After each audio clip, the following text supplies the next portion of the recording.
The tax collectors and sinners, however, were all crowding round to listen to him. And the Pharisees and scribes complained, saying, "This man welcomes sinners and eats with them." So he told them this parable. Then he said, "There was a man who had 2 sons. The younger one said to his father, 'Father, let me have the share of the estate that will come to me.' So the father divided the property between them.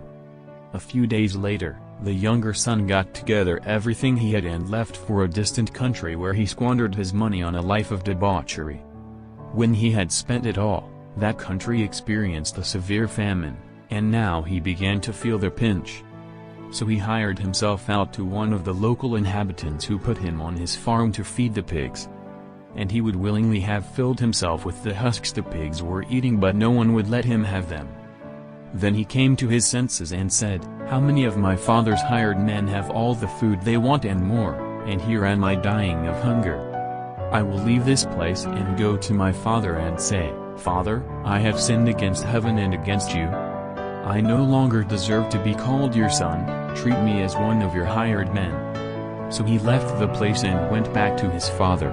While he was still a long way off, his father saw him and was moved with pity. He ran to the boy, clasped him in his arms and kissed him.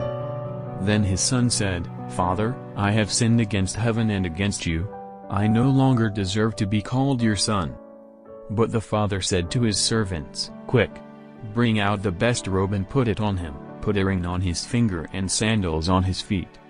Bring the calf we have been fattening, and kill it, we will celebrate by having a feast. Because this son of mine was dead and has come back to life, he was lost and is found.' And they began to celebrate. Now the elder son was out in the fields, and on his way back, as he drew near the house, he could hear music and dancing. Calling one of the servants, he asked what it was all about. The servant told him, 'Your brother has come, and your father has killed the calf we had been fattening because he has got him back safe and sound.' He was angry then and refused to go in, and his father came out and began to urge him to come in. But he retorted to his father, 'All these years I have slaved for you and never once disobeyed any orders of yours, yet you never offered me so much as a kid for me to celebrate with my friends. But, for this son of yours, when he comes back after swallowing up your property, he and his loose women, you killed the calf we had been fattening.' The father said, 'My son, you are with me always and all I have is yours.